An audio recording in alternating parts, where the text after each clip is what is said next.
Shalom, selamat pagi Bapak Ibu Saudara yang saya kasih di dalam Yesus Kristus. Pada pagi hari ini kita akan men-sharingkan firman Tuhan tentang Yesus diurapi di Markus 14 ya, ayat 3 dan seterusnya. Sebelumnya kita kasih satu dalam doa. Bapa di surga, terima kasih Tuhan, Engkau selalu menyertai hidup kami. Terima kasih atas nafas kehidupan. Terima kasih hari yang Kau beri. Terima kasih atas kasih setiamu yang berlimpah-limpah, kebaikanmu yang berlimpah-limpah, belas kasihanmu yang berlimpah-limpah. Terima kasih kami dilindungi oleh darah anak kembali Yesus Tuhan, diselamatkan dari serangan roh jahat, roh kematian, roh dunia, roh mati, roh kuasa gelap, jompa jampi, sihir, tenung, dipantahkan kuasanya dengan nama Yesus Tuhan. Pimpin kami pada pagi hari ini dalam baca merenungkan firman-Mu dalam nama Tuhan Yesus kami berdoa dan syukur, haleluya, amin. Kita baca di Markus 4 ayat 3. Yesus diurapi judulnya. Ketika Yesus berada di Betania di rumah Simon si kusta dan sedang duduk makan, datanglah seorang perempuan membawa suatu buli-buli pualam berisi minyak narwastu murni yang mahal harganya. Setelah dipecahkannya leher buli-buli itu, dicurahkannya minyak itu ke atas kepala Yesus. Ada orang yang menjadi gusar dan berkata seorang kepada yang lain, "Untuk apa pemberosan minyak narwastu ini? Sebab minyak ini dapat dijual 300 dinar lebih, dan uangnya dapat diberikan kepada orang-orang miskin." Lalu mereka memarahi perempuan itu. Tapi Yesus berkata, "Biarkanlah dia, mengapa kamu menyusahkan dia? Ia telah melakukan suatu perbuatan yang baik padaku. Karena orang-orang miskin selalu ada padamu dan kamu dapat menolong mereka bila mana kamu menghendakinya. Tapi aku tidak akan selalu bersama-sama kamu. Ia telah melakukan apa yang dapat dilakukannya. Tubuhku telah diminyakinya sebagai persiapan untuk penguburanku. Aku berkata kepadamu, sesungguhnya di mana saja Injil diberitakan di seluruh dunia, apa yang dilakukannya ini akan disebut juga untuk mengingat dia." Jadi ini ada luar biasa ayatnya ya. Di sini Tuhan Yesus makan ya di rumah Simon si kusta. Si kusta, kenapa dibilang si kusta? Karena mungkin dia dulu pernah sakit kusta dan sekarang sudah sembuh. Dari situ ada perempuan ya yang membawa suatu buli-buli pualam berisi minyak narwastu murni. Minyak narwastu ini minyak yang sangat mahal ya. Harganya itu dikisar tadi 300 dinar lebih lagi. Upah sehari itu 1 dinar ya, berarti ini upah manusia 300 hari lebih, bahkan mungkin bisa sampai setahun.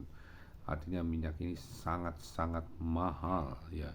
Tapi minyak ini dipergunakan untuk meminyaki Tuhan oleh perempuan ini, tetapi ada orang yang gusar yang menganggap ini pemborosan karena bisa diberikan kepada orang-orang miskin. Tapi Yesus bilang kan orang miskin itu selalu ada bersama-sama dengan kita ya.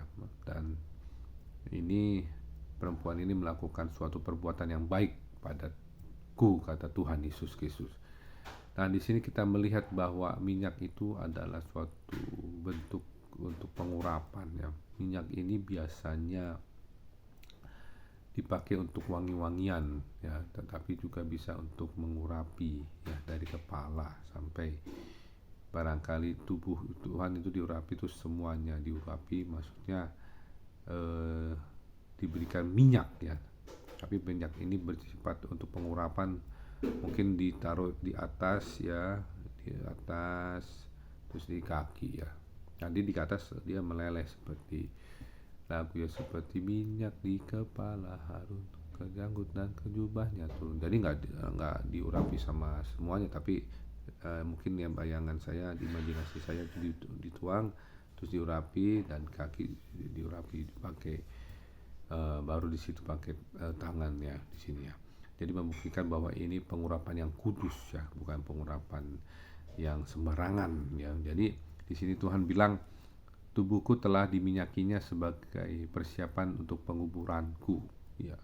Jadi orang yang mau mengetahui bahwa dia akan dikubur ya, ini seperti Tuhan Yesus itu akan mati di kayu salib dan dikuburkan, ada namanya pengurapan minyak ya. Makanya dibilang, aku berkata kepadamu, sesungguhnya di mana saja Injil diberitakan di seluruh dunia, apa yang dilakukannya ini akan disebut juga untuk mengingat dia. Jadi Ini salah satu pelayanan persiapan kematian ya, penguburan, bahwa ada pengurapan uh, dari tubuh ya. Jadi ini bicara bahwa pengurapan itu memang sifatnya mahal. Ya, kenapa pengurapan sifatnya mahal? Karena ini bicara pengorbanan. Ya, kalau Tuhan sudah mengorbankan tubuhnya di atas kayu salib ya, untuk menebus kita ya dari segala dosa dan hukum-hukum dosa, kutuk-kutuk dosa, sehingga kita tidak menjadi orang berdosa lagi, tetapi menjadi orang-orang yang dikuduskan, disucikan, kuduskan dengan darah Yesus Kristus, dan dirayakan menjadi anak-anaknya. Itu adalah pengorbanan yang terbesar ya. Tidak ada yang bisa manusia melakukan seperti itu, hanya Yesus Kristus saja. Dia 100% Tuhan, 100% manusia ya. Dia 100% Allah, 100% manusia. Tetapi di sini ada dilihat seorang perempuan. Saya pikir ini kalau melihat cerita-cerita ya di televisi, perempuan ini ada yang berkata ya Maria Magdalena ya, yang dulu mau dilempari batu, tetapi Tuhan mengampuni dosa dia yang kedapatan dia berzina ya. Kenapa dia mempersembahkan minyak yang mahal ini? Karena ada nats yang bilang begini, kalau dosanya besar juga, dia juga merasa bahwa mendapatkan karunia yang besar ya. Jadi kalau dosanya kecil ya sekecil itu juga itu. Makanya yang paling banyak itu perbuatan dosanya kalau dihapuskan itu sangat besar sukacitanya ya.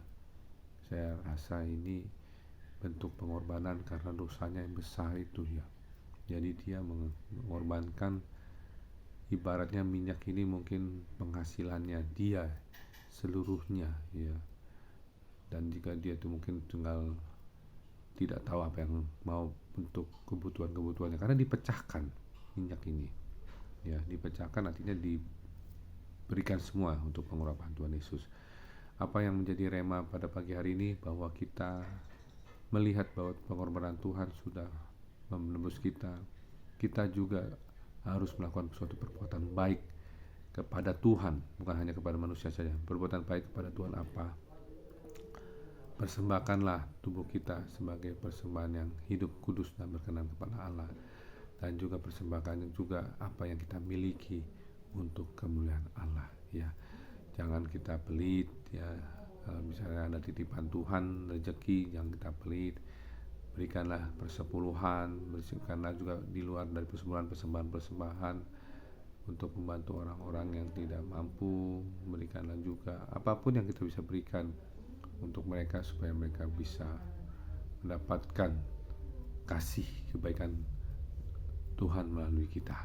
Amin. Kita satu dalam doa. Bapa surga, terima kasih Tuhan, Kau sungguh baik bagi kami bersyukur Kau mau mengajarkan kami seperti perempuan yang rela mengorbankan minyak seharga 300 dinar lebih Tuhan untuk pengurapan Tuhan Yesus. Sebelum kematian-Mu Tuhan, ajarkan kami Tuhan untuk melakukan hal yang sama Tuhan, karena Engkau telah menebus dosa kami yang besar, yang banyak ini Tuhan. Engkau menebusnya di kayu salib, dan kami menjadi suci, kudus, dan bersih, dan tidak ada dosa lagi. Dan kami bersyukur Engkau tidak mengingat dosa kami lagi, dan Engkau sudah membayarnya lunas dengan tubuh-Mu di atas kayu salib, dan kami menjadi milik-Mu. Terima kasih Tuhan. Ajarkan kami Tuhan untuk berkorban Tuhan, untuk melakukan suatu perbuatan baik kepadamu Tuhan, untuk kemuliaan nama-Mu. Di dalam nama Bapa dan Roh Kudus, dalam nama Tuhan Yesus Kristus kami berdoa. Amin. Terima kasih Tuhan Yesus memberkati. Shalom.